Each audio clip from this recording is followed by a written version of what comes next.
नमस्कार, in depth में आपका स्वागत है। मैं हूं अरविंद प्रताप और आप देख रहे हैं नक्शत न्यूज। तो आज बात करेंगे आपातकाल की। तो देश की नई जो युवा पीढ़ी है आज खुलकर अपने विचार रखती है, सरकार की आलोचना भी करती है, सुझाव भी देती है। लेकिन जरा सोचिए कि अगर आज युवाओं के सोच पर ही सरकार पाबंदी लगा दे तो हालात कैसे होंगे। अगर अभिव्यक्ति की हर बात सरकार से पूछ की करने पड़े तो हालात भी समझे जा सकते हैं कि कितने संगीन होंगे। हालांकि इसके बारे में आज की युवा पीढ़ी कल्पना भी नहीं कर सकती, लेकिन जिन लोगों ने 40 साल पहले आपातकाल का काला दौर देखा है वे जानते हैं कि तब क्या हालात थे, कैसे लोगों की अभिव्यक्ति को कुचला गया था। तो 4 दशक पहले जब आपातकाल लगा था तो जुल्म का ऐसा ही दौर चला था जो बेहद खौफनाक था। अब सवाल है कि 40 साल पहले देश में क्या हुआ था कि आपातकाल की जरूरत पड़ गई थी। वो आपातकाल जो आजाद भारत के इतिहास का सबसे काला अध्याय माना गया। बात चाहे जो भी हो, लेकिन यह साफ दिखता है कि आपातकाल के बहाने आज की सियासत भी नई खेल खेलने की तैयारियों में जुटी है। तो यही आज की हमारी विशेष पेशकश।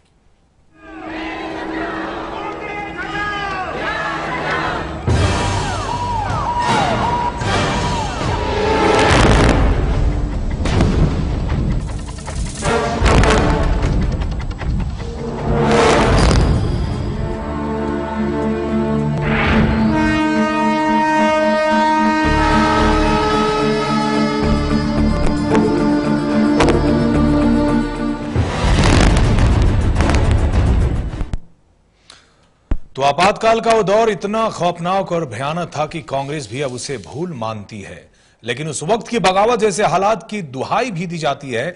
अब सवाल है कि क्या देश में सचमुच बगावत के हालात बन रहे थे। आपातकाल की काली स्याह रातों को याद करते हुए बीजेपी का वरिष्ठ नेता लाल कृष्ण आडवाणी के बयान ने इस मुद्दे को फिर से चर्चा में ला दिया है कि आखिर क्यों उन्हें भरोसा नहीं कि इस देश में दोबारा आपातकाल नहीं लग सकती। दरअसल आपातकाल की अवधि में के दौरान जो था सामान्य राजनीतिक प्रक्रिया और मौलिक अधिकार निलंबित कर दिए गए थे।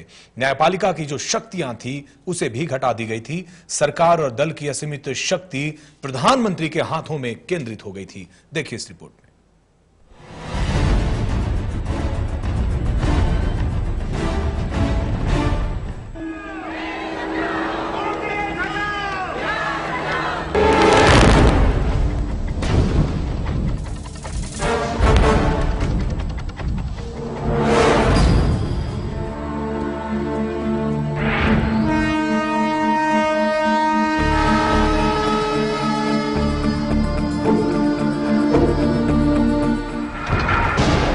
उन्नीस 1975 की तपती गर्मी के बीच अचानक भारतीय राजनीति में भी एक बड़ी बेचैनी दिखी।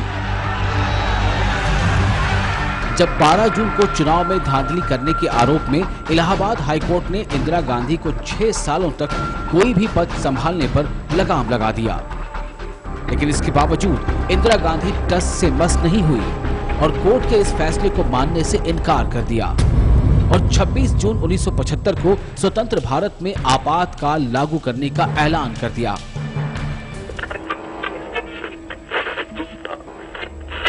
ये आकाशवाणी है।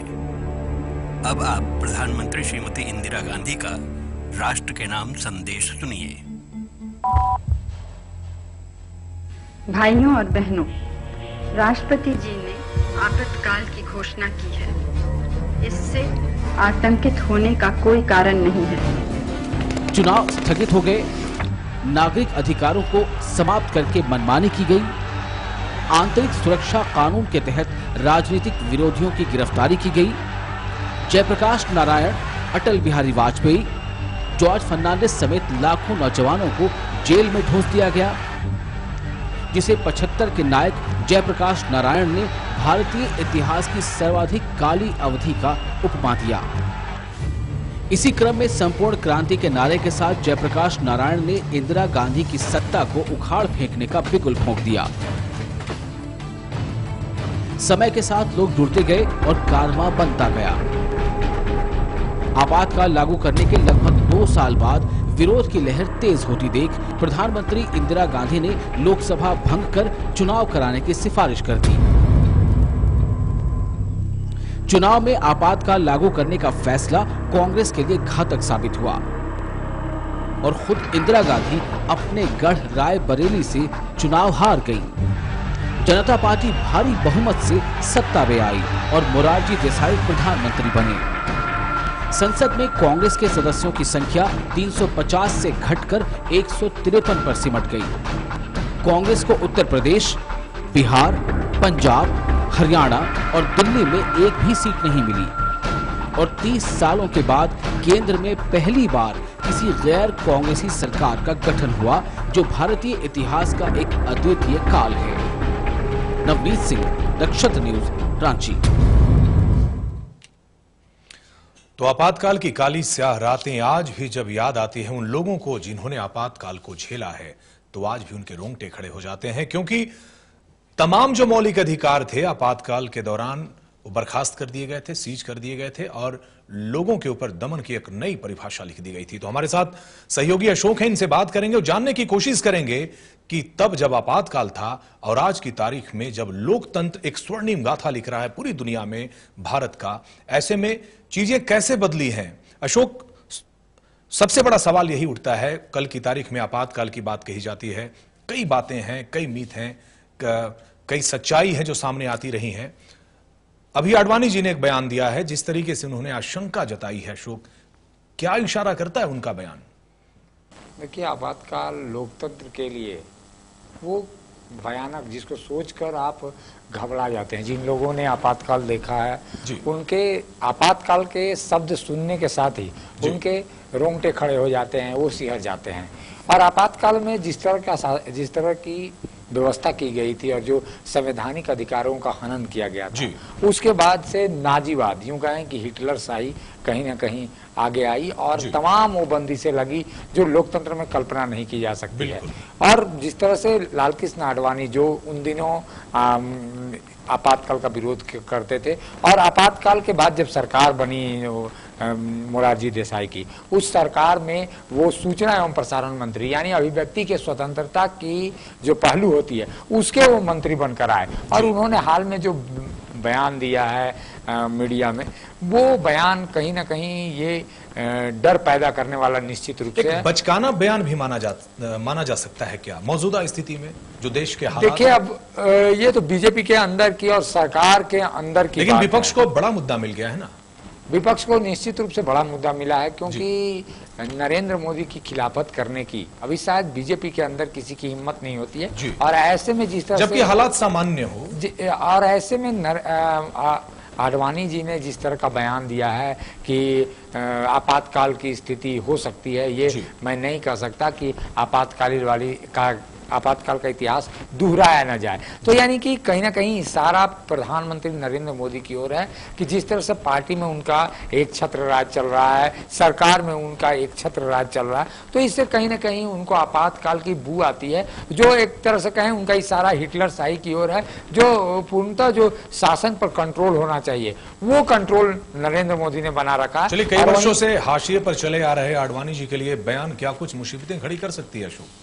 देखिए, अब निश्चित रूप से अब बहुत ज्यादा मुसीबतें अब खड़ी होने की स्थिति में नहीं है, क्योंकि जिस तरह से उनको दूध की मक्खी की तरह निकाल फेंका है नरेंद्र मोदी ने पार्टी से, बाहर का रास्ता नहीं दिखाया है, केवल बस यही बाकी है, बाकी सब कुछ हो चुका है। और जिस तरह की आशा लोगों ने रखी थी, जिन जिन लोगों ने विरोध किया था नरेंद्र मोदी को, उनको लगातार हाशिए पर रखा जा रहा है। और पार्टी में अगर रहते हैं और कोई पद पर भी हैं तो उनके न रहने का भी ये कहीं ना कहीं संकेत दे जाता है, क्योंकि पार्टी में उनकी चलती नहीं है। और यही शायद जो दर्दे दिल है वो बयां कर दिया लाल कृष्ण आडवाणी ने मीडिया के समक्ष, जो आपातकाल की स्थिति है राज्य देश में लोगों की अभिव्यक्ति की। तब के आपातकाल की अगर बात करें अशोक, स्थितियां बहुत अलग थी, आजादी मिले हुए कुछ साल ही हुए थे, उसके बाद जिस तरह की स्थितियां पैदा हुई, लगातार क्रांति का जो बिगुल फूंका गया, पूरे देश में जेपी आंदोलन हुए, ऐसे में कौन कौन से वो फैक्टर थे अशोक जिसने आपातकाल के खिलाफ जो आंदोलन खड़े हुए उसे बहुत ऊर्जा और ताकत दी?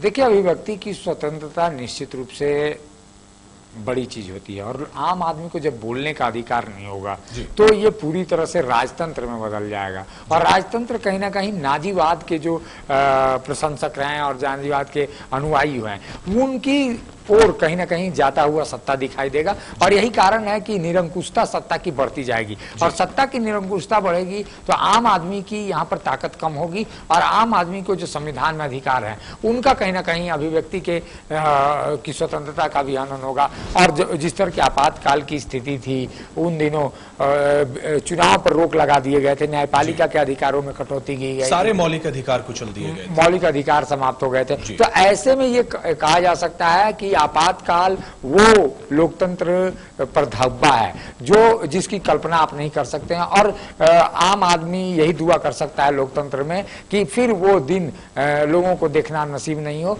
और लोकतंत्र की सलामती के लिए ये सब शुभ संकेत नहीं है। और जिस तरह की गिरफ्तारियां हुई थी उन दिनों 1,10,886 जो आंकड़े हैं उसमें गिरफ्तारियां हुई थी, वहीं मीसा के तहत 34,988 लोगों को बंदी बना लिया गया था, और कुल 19 लाख के लगभग लोग गिरफ्तार किए गए थे जो कहा जाए कि जिस तरह की स्थितियां हैं, और जो यहाँ पे दिखाई दिया कि लगातार जो आपातकाल के दौरान जो ज्यादतियां हुई लोगों पर, और जो तमाम अधिकार छीन लिए गए थे, केवल ये एक निरंकुश शासन का कहीं ना कहीं प्रमाण दे रही थी इंदिरा गांधी, जो उस समय की तत्कालीन प्रधानमंत्री थी।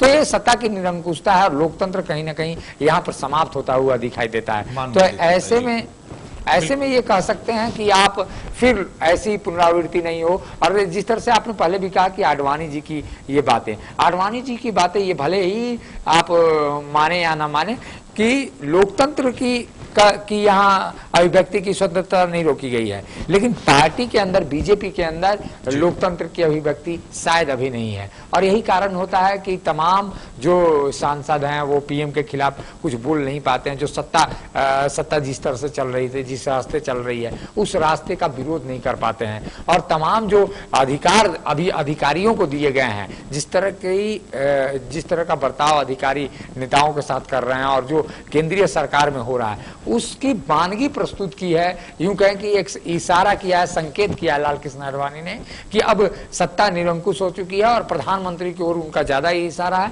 अब देखना होगा कि इसमें और क्या डेवलपमेंट होता है। हालांकि लोकतंत्र के लिए अशुभ है। अगर कोई बड़ा सवाल आपने खड़ा कर दिया अशोक, जिस नरेंद्र मोदी ने बीजेपी को एक बड़ा मुकाम दिया, जिस नरेंद्र मोदी ने पूरे दुनिया को एक संदेश देने की कोशिश की है कि लोकतंत्र में जितनी बड़ी जीत हुई है बीजेपी की पहली बार प्रचंड बहुमत के साथ, एक बड़ा सवाल यहां पर आडवाणी जी ने बहस छेड़ दिया है अशोक कि आखिरकार कौन से वो फैक्टर है जो इशारा कर रहे हैं कि देश में आपातकाल लागू हो सकता है।